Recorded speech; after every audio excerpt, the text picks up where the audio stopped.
Let's talk more about the MSMEs industry, and we are now already connected with Lidya Angelina Rinaldi, and she's owner of the La Dame in Vanilla.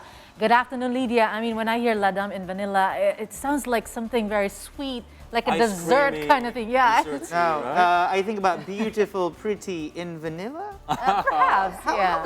How is it connected? Hello. Hi. Nice to meet you all. Nice to meet you. you. Now, Lydia, can you tell us more about your business? Okay, I am now running La Dame in Vanilla. It's an SME which focuses on processing Indonesian vanilla products. Well, you know, Indonesia is one of the biggest vanilla producers in the world, but a society that enjoys its own juice. This commodity is mostly exported, processed abroad, and it will come back here with a quite high price. So I think if we can process it, at least to make it as an intermediate product, then it means there will be an added value on Indonesia vanilla. We have vanilla bean, vanilla extract, vanilla paste, and somewhere else we strive to be one-stop vanilla solutions from Indonesia to the world. Wow. So how do you develop your business, though? Well, I started this small business at home, and as on its own, La Dame was able to reach at this stage. La Dame develops through digital platforms such as social media and marketplaces. The challenge was quite heavy at the time because our society is still quite unfamiliar with real vanilla. I agree to that. Most of vanilla, yeah, right. As we know, most vanilla free in the market is artificial, but even until now, we're still sharing some info on what actual vanilla is, how to use it, especially through its health benefits. So at first, we don't jump into the delivery shop as it have to have with artificial, and it means I have to deal with price issues. And so mostly I go to organic. Right. So, Lydia, before I touch on the international, delivery facility that you have achieved now, so you have gone global now, right? So, I'd like to ask about the final products of your company. Is it like dessert, cake, or semi-processed It's intermediate vanilla? product. It's a It's intermediate product. It's an Intermediate. ingredient right. to make your cake delicious. Right. So that's the reason. because when you I don't try to know. buy it, she was right. You try to buy vanilla in the market, it's super expensive. It is super expensive. So that's- I can assure you that. Right. So that's sorry. It's one of the most expensive spices after saffron. Saffron is the one. Because Indonesia is one of the biggest producers in the world. We are number 2. Right. Wow. Because I was wondering, you've done. this kind of the vanilla. Okay, so you've done international shipping or international delivery. I was wondering if it's in, cake form or it's in, not, like apparently. ice cream. Then how would that be possible for an MSE to do that? But it's an intermediary product. So, but talking about the process of going international, how did you start that, and how has it been so far? Yeah, it must be challenging. Sorry? How has it been so far, and how did you start the international shipping process? How did you start that? Oh, well, to be honest, my very first customer was really from overseas. Because at first it's very difficult for me to sell here in Indonesia because I had to have the artificial prices. The gas is so big. Yes. So, and most of our people, it was complaining because they thought that that vanilla is white. But actually, real black. vanilla It's is white. Black. Yeah. Vanilla It's is a black gold. Uh-huh. Vanilla is black. It's a new it's a black gold. It's a black gold. It is. So yeah, and after I think it was Germany. Yeah. So after that, we tried to develop from Instagram, checked some influencers, and info that what is the benefit of its vanilla. Instead, I started with organic market because actually vanilla contains lots of health benefits such as anti-inflammatory, and was even good for your weight loss and anti-aging. Oh. So, yeah, and I think it's time as time goes by, so people know us, and I think it's easier for us to sell abroad Yeah. because the price is from Competitive? our own is much compared to Madagascar or any other Yes. country But- that produces This is- vanilla. Yeah, I Yeah. have a question for you, Lydia. I mean, a lot of MSMEs products are good, probably curated as well, but then it's very easy for them to penetrate the global market because they just don't have the supply chains. I mean, and you successfully did it because you already knew that there is a market out there. Do you have any ideas? Yeah, or do you there have is a any, market. Yeah, do you have any probably tips of how those MSME players can actually do what you do? It's really you have to securing your supply chain. For Ladam in vanilla, we securing from the farmers. So our farmers is our roots.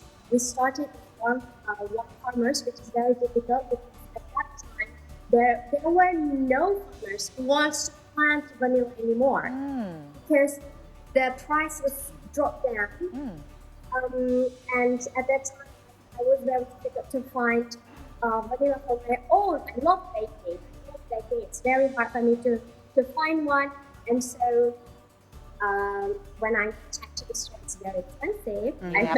I was also a worker, and I don't want to spend that for just vanilla extract. It's so expensive, and then I trying to make my own.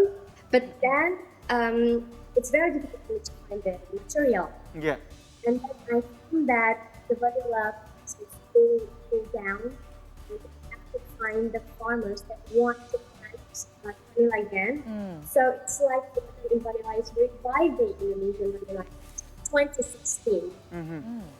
And from that time, we have a loyal Buyers?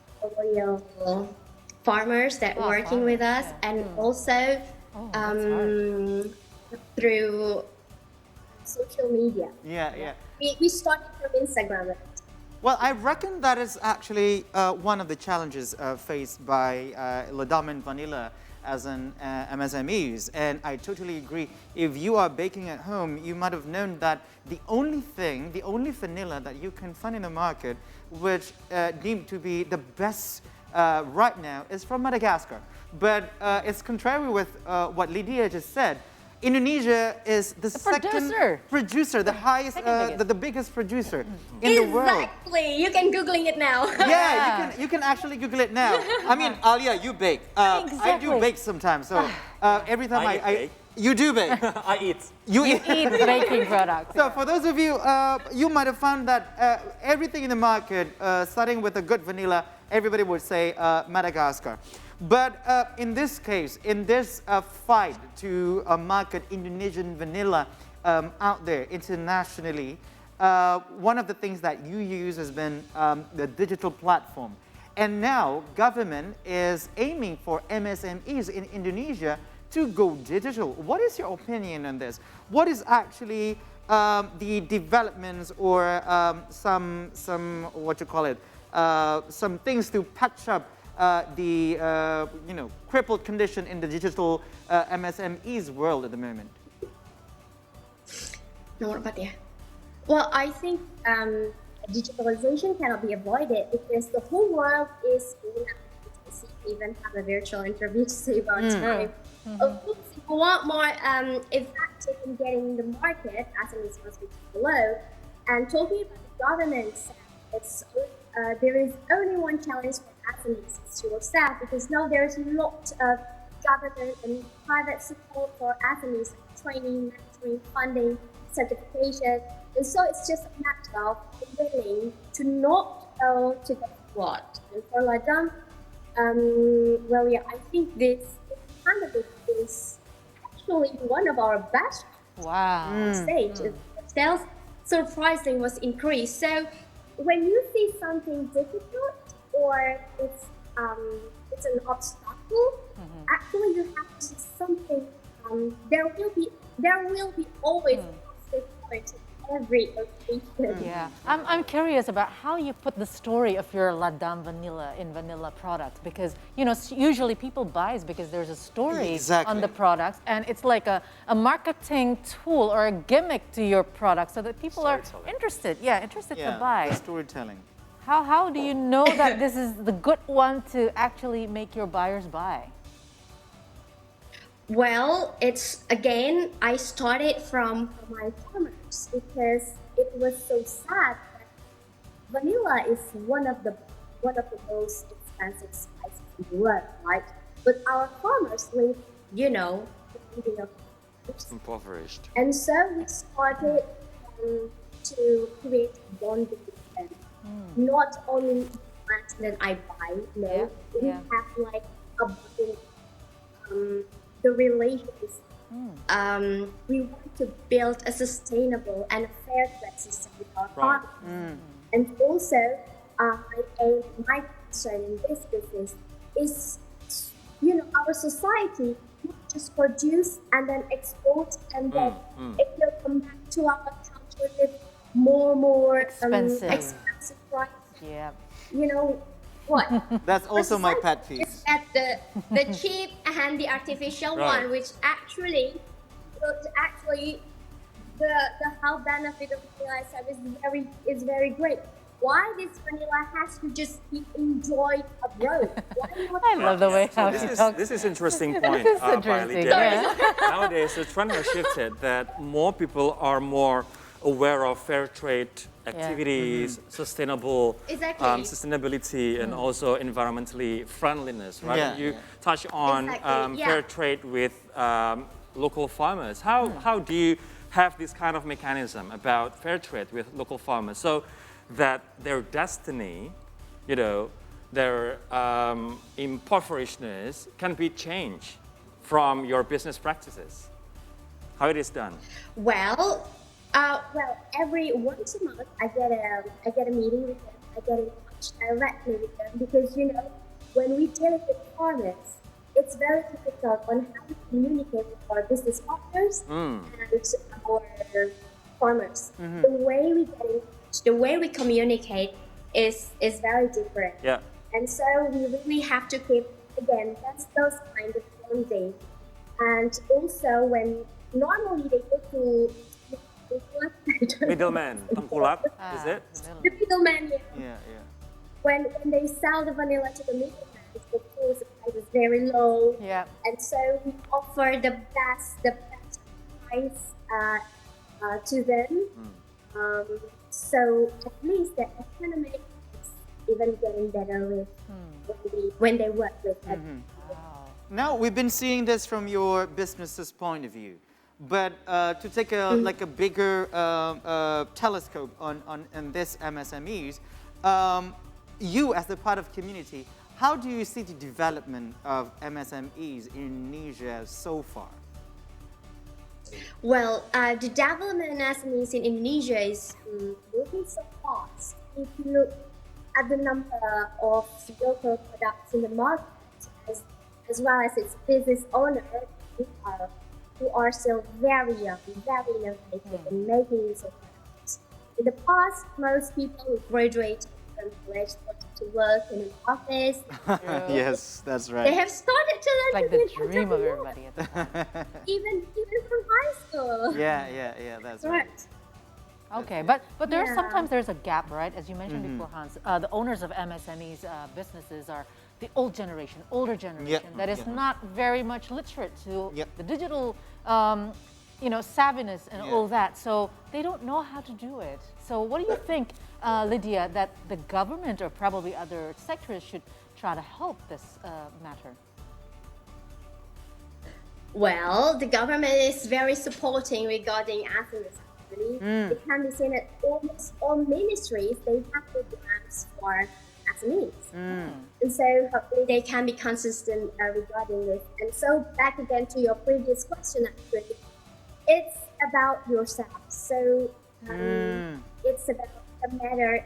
It's a matter of willing to not to go for just find just gain much more information so you can get everything free actually, the training mandatory, and also the certification itself. Because especially when we talk about to bring Indonesia globally, currently there are so many sources like shipping costs, bureaucracy, and everything. But you can just go to your nearest NAS. So the ministry they have a lot of information about that, and joined all the groups and the expo. Yeah, even though currently all the expo mostly digital, like or FIE. There's Indonesia Spice Up the World. We also joined that at Dubai last year. So, but yeah, it's because we're looking for the information. Right, right. So Lydia, this is going to be my last question. I don't know with you guys, but this is going to be my last question. We previously talked about the government side. I mean, the government support towards MSMEs. But what about the quality and the ability from the MSMEs themselves? How to, improve their quality standard and improve their reliability in terms of product so that they can enter international market?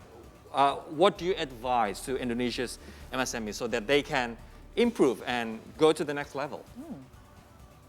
You have to get those kind of certification like ISO or HACCP because this you can learn to be consistent and to improve the quality of the product. Because if you want to export, of course you have this kind of certification which they have standard and meets the international standard, not our standard. Yes. Yes. Okay. Yes. So And international certification. all the big owners needs to learn. It's not about our idealism because I was very idealistic. This is my standard, but actually, the other country, even each country has a different standard, and so to make it in the same page, I think the certification is the only answer. Yeah, at the end of the day, business is not about forcing our standard to others, right? But fulfilling the demand. Yeah, and of course the support of the government is very needed. All right. All right. Lydia, thank you so much for your time. It is very a happy moment for us to see that one of Indonesia's MSMEs could actually penetrate the global business market. And we will wait for more interesting stories from Ladam and Vanilla and also from you. Thank you so much. Have a nice evening. Thank you so much. And you too. Have a nice evening. Bye. Bye.